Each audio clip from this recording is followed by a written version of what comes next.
snowstorm came through Texas, and Ohio State Buckeyes and the Longhorns from Texas battling into the fourth quarter. We're tied. It's a 4th down and 2 run for Will Howard.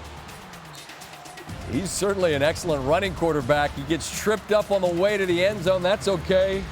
Quinshon Judkins can carry the mail and carry the rock into the end zone. Texas looks like they're going to answer. This really feels like one of the plays of the game as the toss to Quintravion Wisner is blown up in the backfield. And then on 4th and goal, Sark and Texas has no choice. They got to go for it. Jack Sawyer.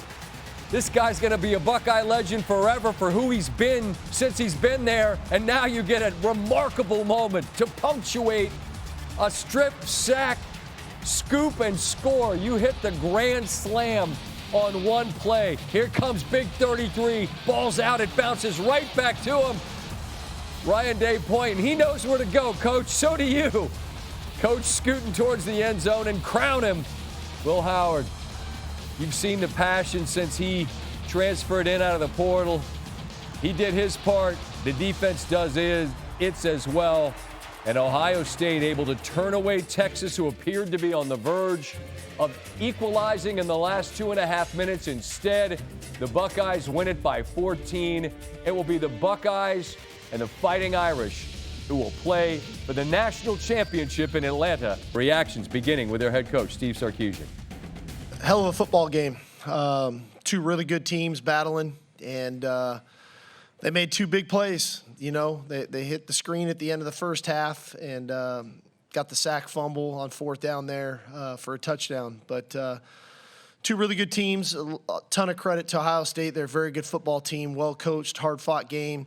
I'm really proud of our players for the resiliency they showed tonight to fight back, to get into the game. To have an opportunity first to go on the one, and we're able to put it in. So as I told them, you know, that today's game is the life of a competitor. You put yourself in this arena, you compete your tail off, but we have nothing to hang our heads about by the way they competed, not only tonight, but this entire season. I felt him. I started drifting away. Thought I was going to be able to get the ball off before he got there. Obviously, you know, it's not like I tried to give them the game, but, you know, I saw Jack running with the ball down the sideline, and, you know, it sucks, man. But, you know, he's a great player, great individual, great person. You know, we, like you said, we were roommates when I was up at Ohio State. So, you know, it sucks. It sucks. But, you know, Jack's a good player, and he made a great play. Context of the modern schedule with a playoff, you can get more games, but regardless, Texas does match a program record with 13 victories this season. The other 2 instances came in a 13-win season of 2009 when they made it to the national title game but fell there in 2005 when they won it all. Dusty Dvoracek joins me now. You know what's interesting? You think of the Georgia game that Notre Dame won. Strip sack and a touchdown right before halftime, and a kickoff return to start the second half. 14 points on 2 massive plays turned the game. Ohio State gets a screen for a touchdown. They get a strip sack for a touchdown in a game that ultimately is won by 14. It's wild how the margin's larger than how close it was. And let's start from your perspective with the goal line stand from Ohio State, where it appears Texas is going to even this thing up. You got to see this guy upstairs. He is chomping at the bit all night. We got a game. We don't have a game. We got a game. We don't have a game. Looks like we got a tie game. Then we don't. How? Two nights in a row, we get to watch these semifinals together. It reminds me of Jim Harbaugh. Who's got it better than us? I mean, we're watching this. Nobody. We're having fun up there watching this game. What I thought made this game work perfect is this Ohio State team. We talk Will Howard. We talk Jeremiah Smith. But it's about the defense of the Buckeyes, the number 1 defense in college football, in total yards, and scoring defense. And when they had to have it, it was this goal line stand. How about the line Sawyer said, if you give us an inch, we'll defend it. You had to love that. I mean, that's the best. And just the whole storyline around Jack Sawyer. I mean, how about that? Quinn Ewers and him, their roommates. But then after the Michigan game, the flag planting, he was angered. I mean, he was distraught over that. And he's done something about it. I love what you said with Herbie. It's like, you can be mad about it. What are you going to do about it? He stepped up with his play. But let's take a look at these goal line plays here. Sark is a wizard, right? Sark is a wizard, and he is such a good play designer. Who am I to question what he wants to do? I was surprised, though, guys. I was really surprised that they want to run something laterally. What we're going to see here, we're going to get a down and around. Tight end's going to come down and block down. You're going to pull Kelvin Banks, your All-American offensive tackle, out. Now watch as this happens. This is so good. I mean, I'm talking incredible stuff here by Caleb Downs. Watch him get right behind Kelvin Banks, get up the field, create this penetration, and then equally as good, watch Lathan Ransom get over the top. He is going to beat this offensive tackle to the point, and he is going to set the edge. We talk about setting the edges of a defense. It's the backside pursuit from Caleb Downs with that speed, and then it's Lathan Ransom coming in over the top with that speed. That play had zero chance. No chance. They Zero. have so much speed at the safety position. Didn't make any sense. Whether it's arch, whether it's running it downhill, I expected to see something downhill for that play. We did not. It set them back, and it obviously set up the pass deflection by Jack Sawyer, and then set up one of the plays that's going to go down all time in Ohio State Buckeye history. And the one thing I want you to pay attention to, Cam Williams, okay? Right tackle. Cam Williams, he's been banged up, he's been injured, missed the Arizona State game. Watch his eyes for me. He's looking right here. Watch him look at Simon, the linebacker. He's going to be hugged up. And all it takes is just a slight second. Watch the hesitation. As his eyes are inside, he sees that linebacker. Look, see how he's still got that hand checking there? He's not fully kick sliding. He is just still going to protect that gap. I've been saying forever, you got to kick slide, Dusty. You got to be able to kick slide. And when you got a guy like Jack Sawyer who's sprinting off the ball and the hands are so good, so clean, he gets the swipe. And how about the athleticism? You called it. It's the trifecta. It's the sack, it's the strip, it's the scoop, and it's the score. And it's Ohio State winning this football game on that play, punching their ticket to a national championship. Just unbelievable. We've seen it against Penn State this season, keeping the Nittany Lions out of the end zone. We saw it on the biggest stage here tonight. That defense has been the calling card for this team all season, and they were again tonight. They also had some forever plays from their running backs in this game. I've joked with Coach Day afterwards, throw it to four. He had zero impact on this game. So what did the running backs give Ohio State tonight? Well, I thought that Quinshon Judkins, I thought he set the tone early. He was physical in that opening drive, and we saw him with not one, but two rushing touchdowns on the night, which I thought was extremely impactful in this football game. He also had a key block. If you go back early in that game, I think it was Gilbo came down, and he absolutely obliterated him. He was playing with a different sense of purpose, different kind of physicality. And then TreVeyon Henderson. I thought TreVeyon Henderson, both as a runner, but really the play before halftime that you've already referenced. And there's so much to like about the play before halftime for TreVeyon Henderson as you see Judkins getting in the end zone. This play right here, though, it is so timely, such a good call by Ryan Day. It is low risk, high reward.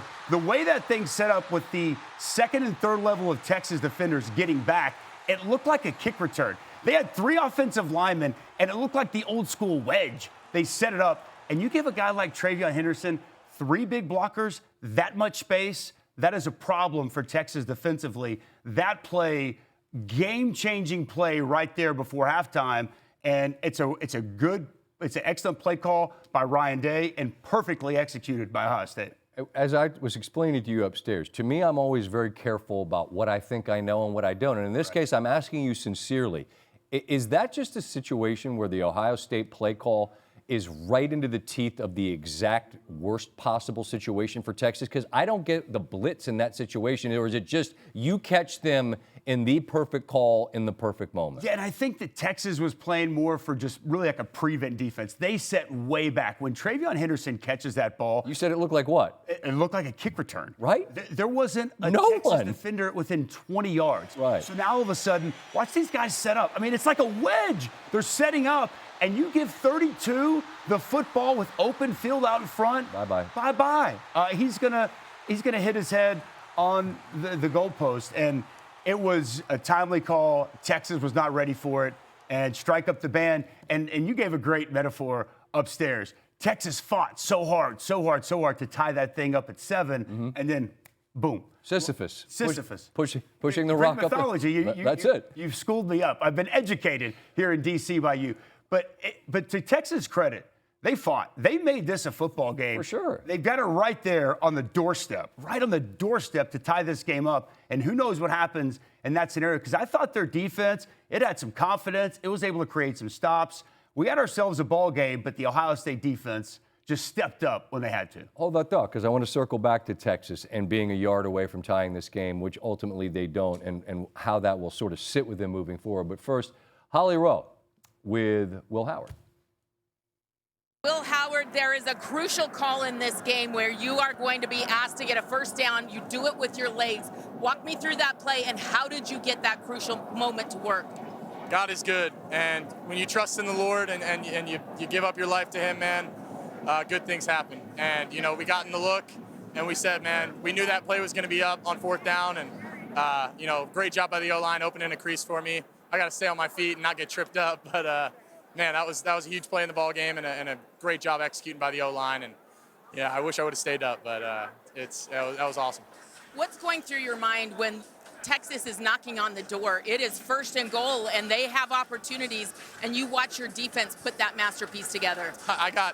Man, our defense has done that countless times this year, man. It feels like, you know, they're a bend-don't-break defense, man, and they showed up to play today. And that's a heck of an offense over there. Quinn's an unbelievable player. They got playmakers all over the place. So for our defense to step up like they did, I had all the faith in the world in them, but I was sitting over there praying. I was a little nervous, but, man, shout out to them and Jack Sawyer, man. Freaking Jack Sawyer, man. That's amazing. Jack came over to the sideline, and you guys are absolutely going nuts. What can you share about that interaction, what you said to him when he came over? He's my guy, man, and I'm so thankful that I get the chance to play with that guy. And, man, I just wish that we got a couple more years together, man. I love that dude. You know, I love every one of these dudes, man. I'm just so thankful we get to stick together for one more. What will it take to win a national championship? It's going to take everything. We can't leave anything in the tank. Notre Dame's a great team, but we're looking forward to going down to Atlanta and playing a great game.